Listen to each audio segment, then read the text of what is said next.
Hello, I'm Thomas Aird. I'm a volunteer at the Foundling Museum. Thank you for joining me to listen to this paper on Jonas Hanway and the Parish Children of the London Foundling Hospital. I first became interested in this group of children when researching how the Foundling Hospital treated children with learning difficulties. I came across an incident, which I describe within this talk, involving a child whose name and allocated number did not respond to that listed in the main register. It was at this point I became aware of the existence of a separate register kept for children received from London parishes between the years 1767 and 1791. In this register for parish children, they are numbered 1 to 823. Of course, these numbers had already been allotted to foundlings listed in the main register. However, these children were received into the hospital between 1741 and 1751, and so by 1767 had long since left the care of the Foundling Hospital. The year of reception, which is listed against an individual name and number, therefore becomes the main indicator which will determine if the child is a foundling or parish child. For example, reception dates between 1741 and 1751, then the child will be a foundling. If they're between 1767 and 1791, there will be a parish child. Ruth McClure, in her book Corum's Children, gives an overview of the background, process and challenges of these children, and Nicholas and Ray, 1935, in their history of the Foundling Hospital, offer a brief description of the admission of parish children and state that the process generally seems to have given rise to friction between the hospital and the parishes and only existed for a short time. Friction, yes, and I hope to illustrate some of these examples during this talk.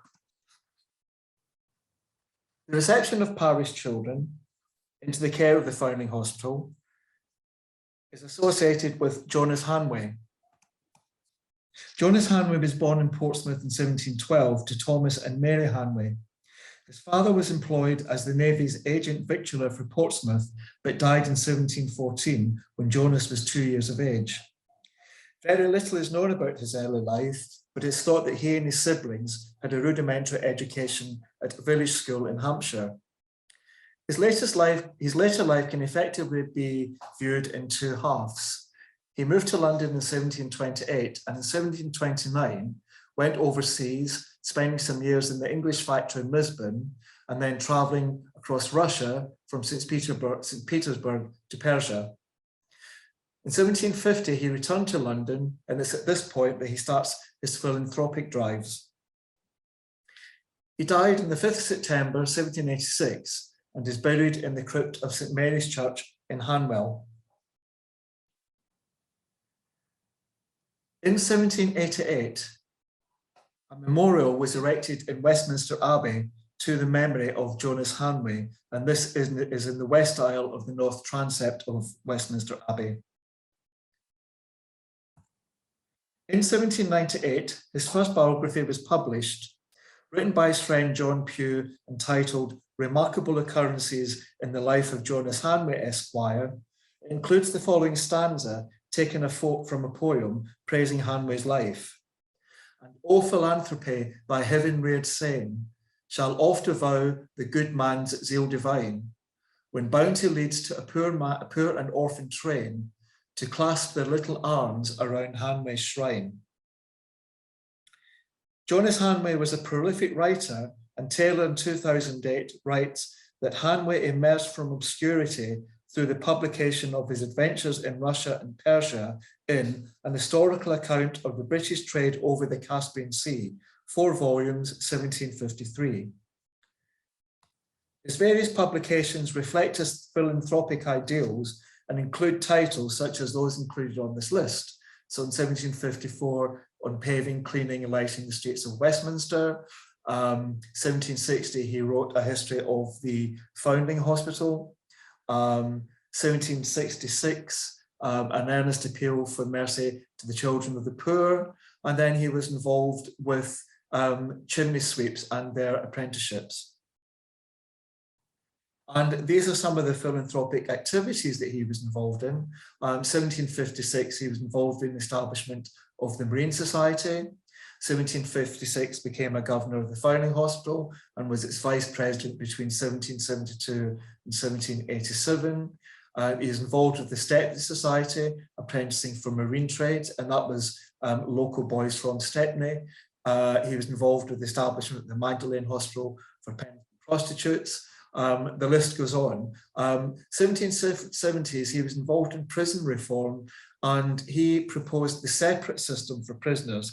Now, what's interesting, within the Foundling Hospital records, you often come across entries talking about a lock-up room where children were put into isolation for misdeeds and misbehaviour, and I'm wondering if he perhaps had an influence on that room being established.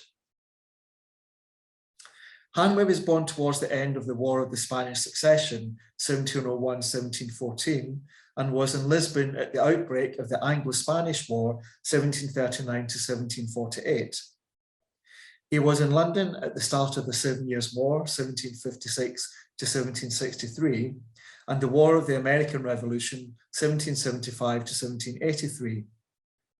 Taylor, 1985, interestingly writes that war was indeed instrumental to his failure as a merchant and his success as a philanthropist. Hugh, 1798, says that never was a truer patriot than Mr. Hanway, and this is reflected in his philanthropic drive, which played upon the national anxieties raised during wartime, and he is continually highlighting the need to ensure sufficient manpower to defend the country.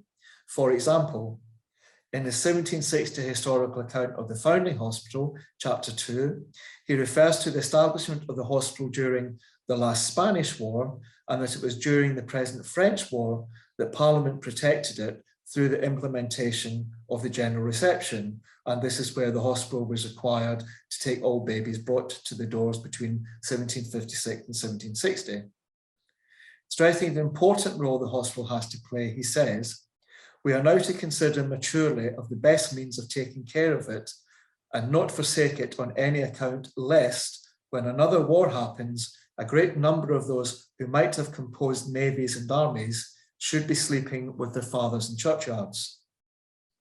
In Chapter 8, he writes, "Liberty and plenty should naturally create an increase of people, especially as we have had no epidemic disease, except the plague of the excessive use of gin and tea. These have swept off many thousands, and the gin in particular has prevented many thousands from being born." He continues to reflect on the impact of war, neglect of marriage, venereal disease, and the carelessness of nurses in whose care children have been trusted. In Chapter 10, he makes what he calls distinguishable comparisons between the governors of the Foundling Hospital and parish officers, saying that the former have ever fought with the most religious care to preserve life, the latter to save money. He continues, "The governors of the Foundling Hospital have a spacious building and a fine air that parish officers have for the most part very mean, small and confined places for their poor." In 1762, in Register of the Parish Poor, he writes on the importance of preserving the lives of the infant parish poor, describing infants as the blood and treasure of a nation. He says, "As these are preserved or squandered away, in the same degree will a nation be supported in power or threatened with dissolution." He continues, "But every child that perishes for want of care is a pecuniary loss to the whole community of which the parish is a part, to say nothing of our defence, upon which our very existence depends." In an essay on tea, also titled "Considered as Pernicious to Health, Obstructing Industry and Impoverishing the Nation," in 1757, he did not approve of tea. He discusses the various evils of tea drinking, stating, "But the most effeminate people on the face of the whole earth, whose example we, as a wise, active and warlike nation, would least desire to imitate, are the greatest sippers." Jonas Hanway is also renowned for being the first man to carry an umbrella in this country. And this cover is from a children's book that was published last year. And I'm proud to say I have my copy, and there's some good illustrations in it. Now we come on to what's referred to generally as Hanways Acts. Jonas Hanway paid £50 to qualify as a life governor of the foundling hospital, and he was appointed into this role on May the 12th, 1756, the same day Parliament passed the Act underwriting open admissions to the foundling hospital.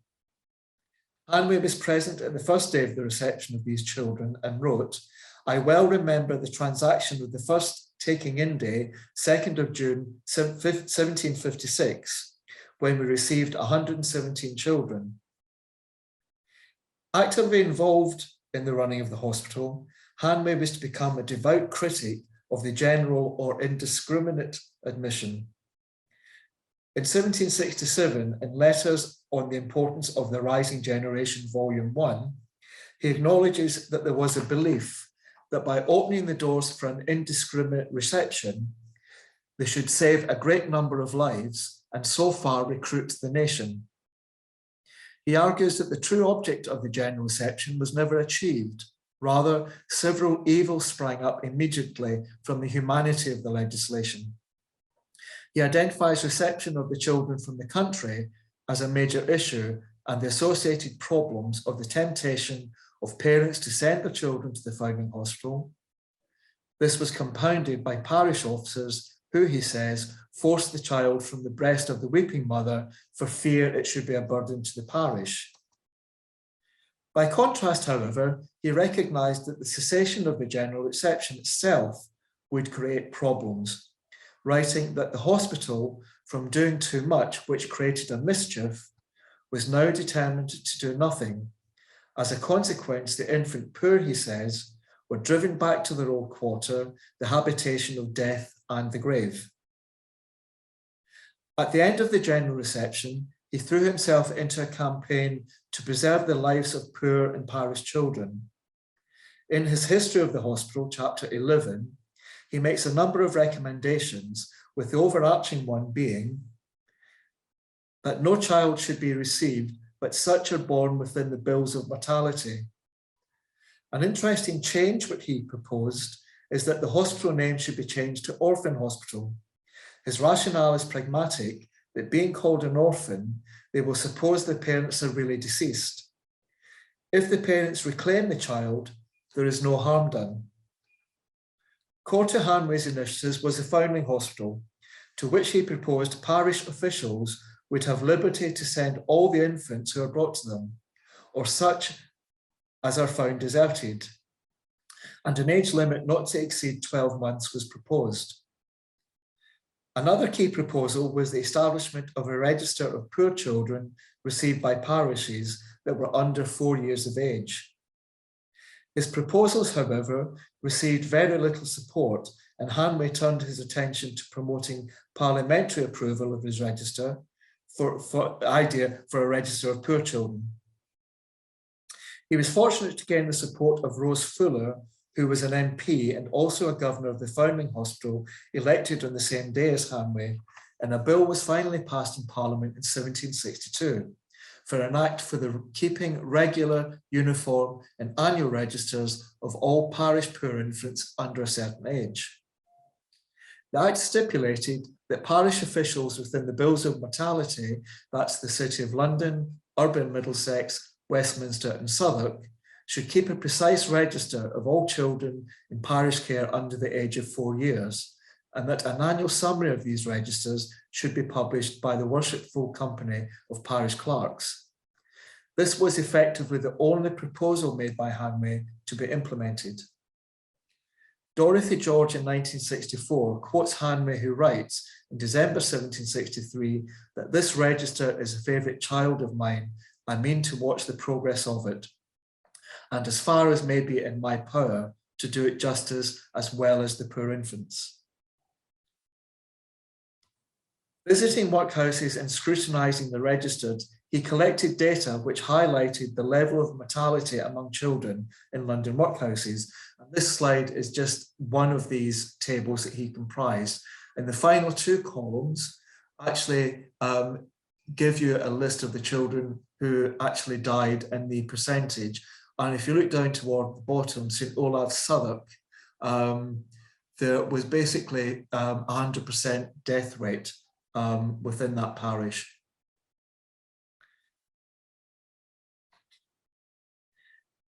Using these statistics, in 1766, he published an earnest appeal for mercy to the children of the poor, which incorporated these statistics. And Taylor believes that this was perhaps the most effective pamphlet that he ever wrote. In 1767, an Act for the better regulation of the parish poor children was passed by Parliament. A key element of this Act required that all children below the age of 4 years should be nursed in the country at least 3 miles from London and Westminster, 5 miles in certain circumstances. The length of time a London parish child could be apprenticed was also lowered to a maximum of 7 years, or until the age of 21 for both boys and girls. Graham in 1964 says that the poor called it the Act for Keeping Children Alive, and considers its chief significance being that for the first time, legislation aimed at checking not extravagance, but undue parsimony in parish officers. At the same time this was on, the provisions for the nursing of parish children in the countryside encouraged the evolution of baby farms and contract workhouses on the outskirts of London, where conditions could be as brutal as those found in any workhouses. This was one of the negative impacts of this Act.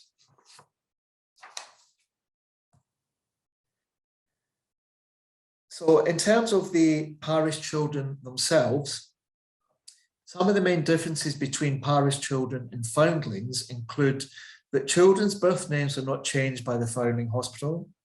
Siblings were admitted at the same time. A number of children were older than the norm specified for the reception of foundlings. Children were admitted for a specified and agreed period of time before being returned. And the Foundling Hospital received remuneration for the care of these children. So between July 1767 and November 1794, 822 children were received from 36 London parishes. In 1798, another name was added to the list and given the number 823. But this child is 10 years old and is recorded as from Miss Newcombe of Devonshire Place, and no additional information is given. Consequently, I've decided not to include this child as part of this cohort within this paper. Thomas Wade, child 264, is listed as having an alias, William Macduff, but it is unclear why, and he is the only child within this register with this comment included against their name. It's important to state that these children were not classed as foundlings, although there is evidence that suggests that a few may have been abandoned.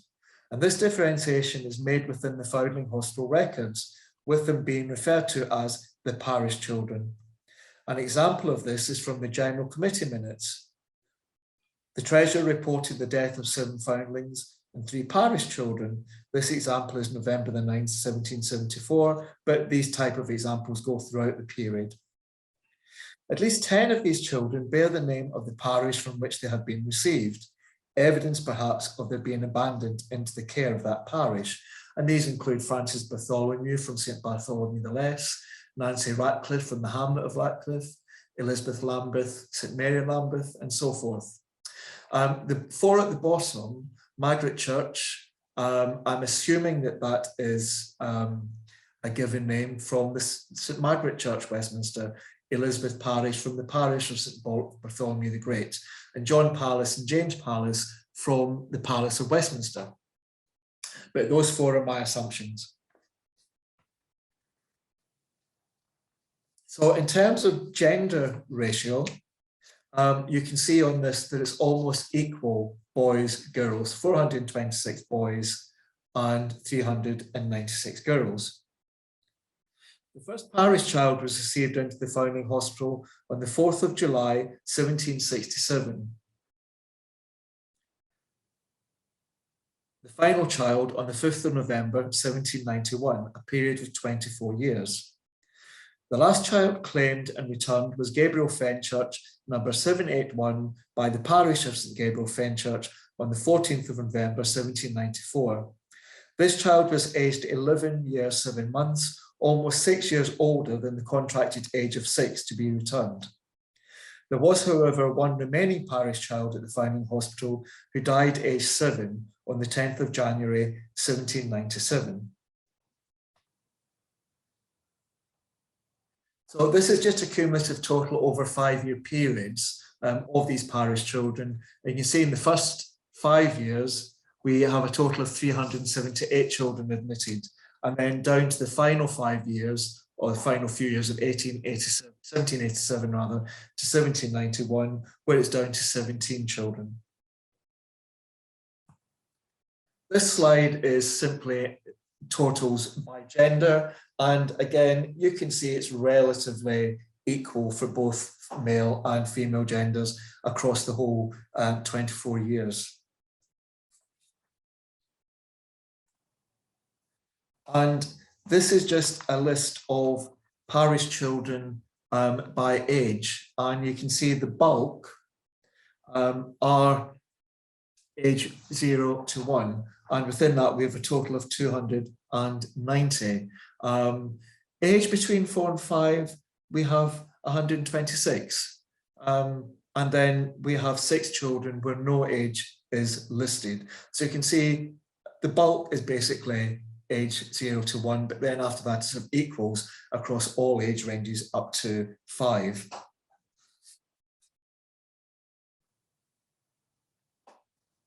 So I'll just go back for a second.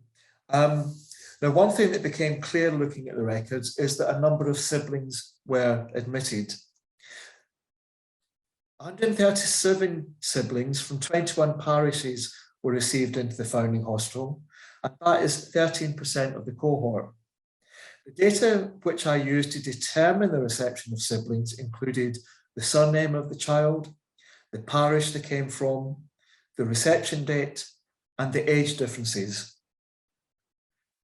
Usually, parish children would actually be listed within the register next to each other, so they would come in the same day. We also have evidence that there were twins, and there were 4 sets of twins, 2 female pairs, 1 male pair, 1 mixed pair. There were 5 groups of 3 children per family, and then the remainder was 57 pairs of siblings. Siblings would often be sent to the nurse and returned to the Foundling Hospital or parish on different dates. I've not yet investigated if they would in fact be sent to the same nurse. So that's ongoing stuff to look at. In terms of outcome, within the records, there are 6 categories related to outcome. Returned to parish, that was 52 children. Claimed and returned, 498. Workhouse, 10. Apprenticed, 14. Died, 245. And other was 3. Between 1767 and 1769, 21 children are sent to the branch hospital at Westerham, and all are returned to the Foundling Hospital between May and November 1769. When it comes to returned to the parish versus claimed and returned, it's actually difficult to differentiate the difference between these 2 terms. It can be assumed that claimed may refer to the child being returned to the parents, and McClure suggests that parishes would claim that children were being demanded by the parents as a means of legitimately breaking the agreement set with the Foundling Hospital. In terms of the workhouse, the only 2 parishes which claimed children back to be sent to the workhouse were St Giles in the Field and St George's Bloomsbury, where 7 children, and St Margaret's and St John the Evangelist, 3 children. In terms of apprenticeships, the apprenticeship of children only occurred between 1773 and 1774, and only 14 children are apprenticed directly from the Foundling Hospital and are listed in the apprentice register. Standard practice appears to simply follow that the child was claimed or taken away by the parish with the intention of being apprenticed through the parish system.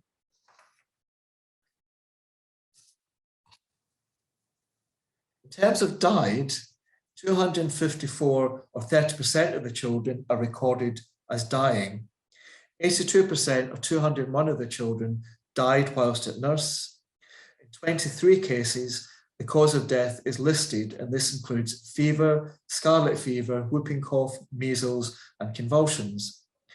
Interestingly, these children with the cause of death listed are predominantly children who are actually at the Foundling Hospital. In only 3 cases where the cause of death is listed is a child still listed at nurse. And again, I haven't yet looked into the detail of the age ranges. In terms of other, there's 3 children there. One has no entry, one is listed as returned to its mother, and one is recorded as detained by nurse.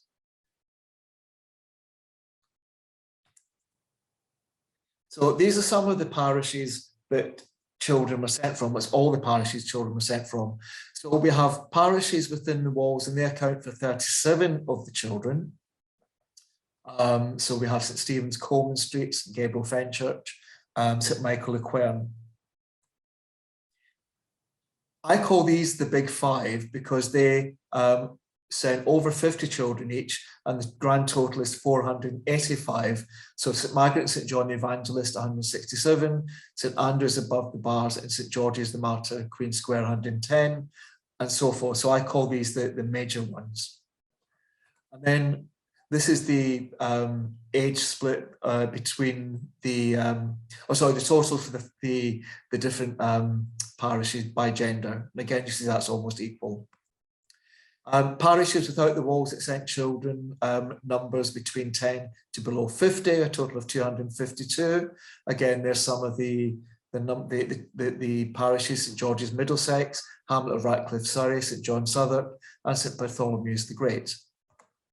And then parishes outside the walls sending less than 10 children, total of 52, St John at Hackney, St Paul Shadwell, St Botolph Aldersgate, and down to St James Westminster, which only sent 1 child.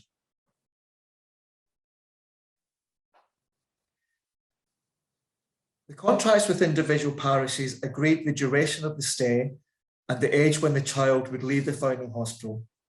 Initially, this varied from parish to parish. The average age is 6 years, but the contracted ages are not always consistent within individual parishes. St James's Clerkenwell, for example, has a range from 6 to 13 years of age.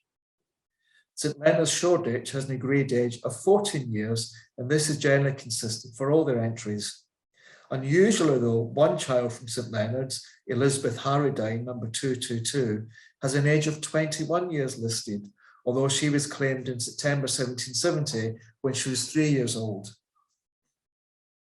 A major problem encountered by the governors of the hospital was the unexpected extended stay of a number of children beyond the contracted age.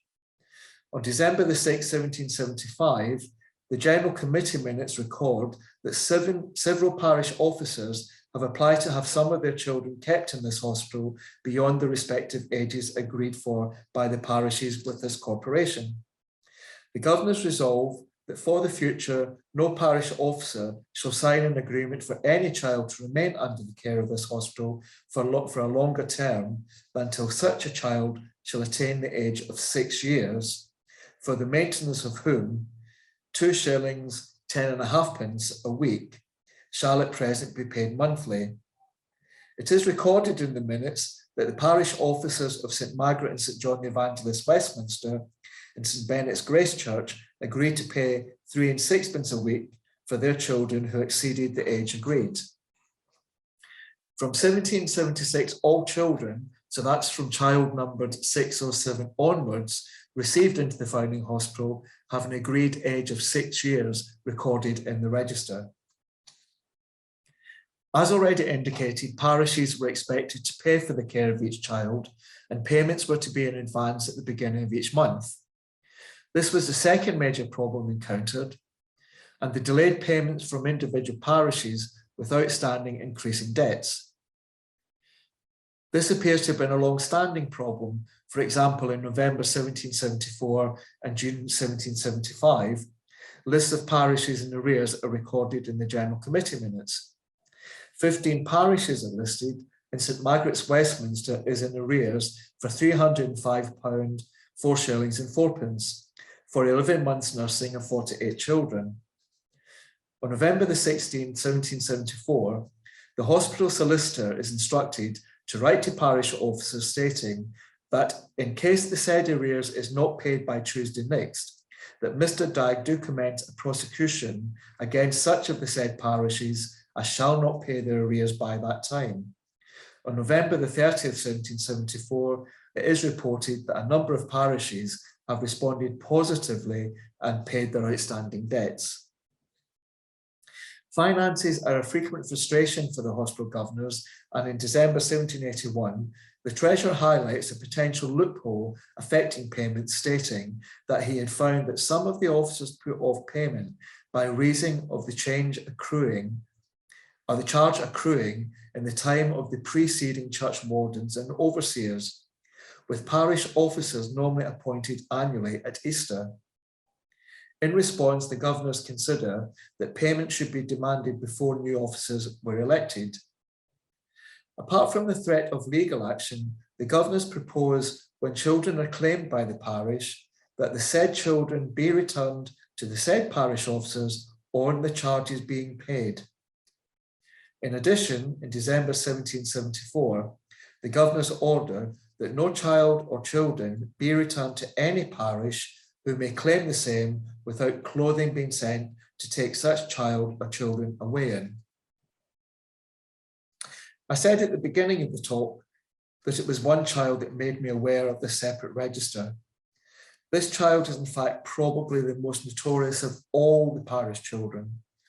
Joseph Moss, number 322, a child belonging to the parish of St Olaf in Southwark, at the age of 7, slid down the banister of the staircase, falling off and dying immediately from a head injury. And I believe, if I remember right, it cost about £10 to put the metal railings up to prevent such an accident happening again in the future.